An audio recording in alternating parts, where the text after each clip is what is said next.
Hello, I'm Lee Grimes with Koni Shock Absorbers. Thank you for joining us. Today we are in the Koni America Research and Development Lab, and I'm going to show you a few easy steps for the installation of the Koni strut inserts using a technique known as cut-a-strut. Koni cut-a-strut inserts are performance dampers that are made to fit inside the factory original equipment strut housings when a Koni complete strut is not available for that specific application. Koni will always make a complete strut housing when all the key components are available. But if they're not available, then a cut-a-strut is a good solution to reuse the factory modified strut housing. Today we're working with a factory strut from a popular Subaru and Saab application. However, the cut-a-strut process is the same for all different vehicles. We start the process with a complete strut already off the vehicle.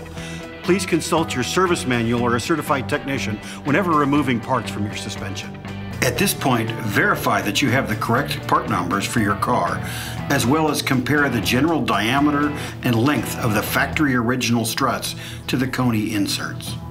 You will need a handful of tools to complete this project.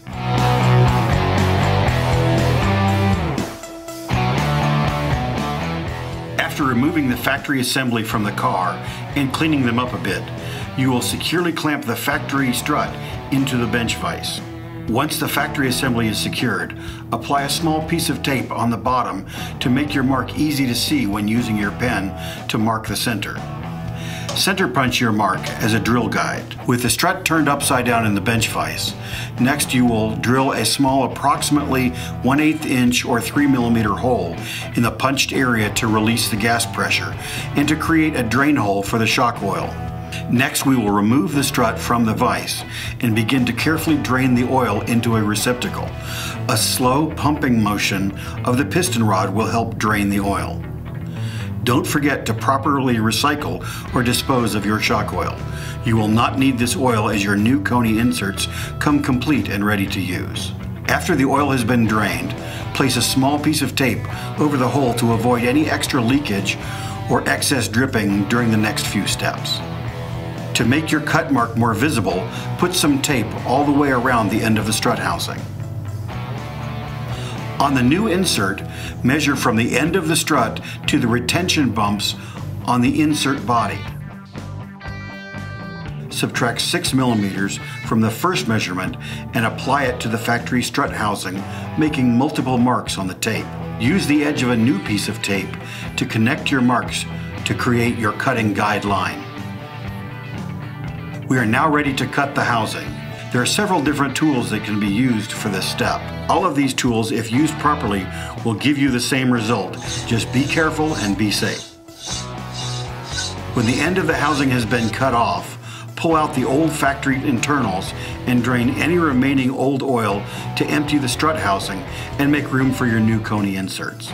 Carefully use one or more hand files to remove the sharp edges and debris from the freshly cut strut tube on both the outer and inner edges. Use a light to inspect the inside of the strut housing to make sure that there are no obstructions.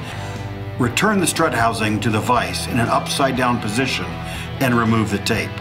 Using the previous drain hole in the end of the housing as a pilot, drill a larger 1/2 inch or 12 to 13 millimeter hole to accommodate the new insert retaining bolt during the final assembly of the new Koni inserts.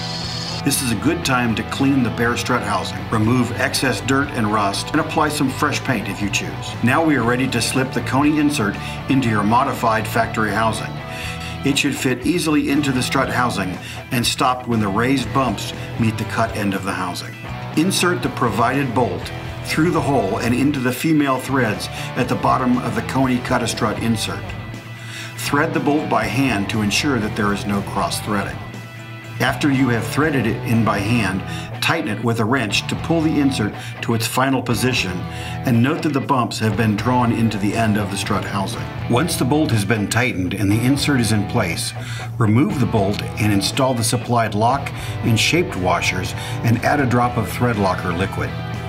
Rethread the bolt into the insert and tighten it to the proper torque specification. In this case, that is 40 foot-pounds or 55 Newton meters. Finally, you are ready to install the rubber dust boot by slipping it over the end of the damper to cover the edge of the housing that was cut. This boot helps ensure that no water, dirt, or road grit will get into the assembly. At this point, now you're ready to reinstall your completed cut struts onto your vehicle.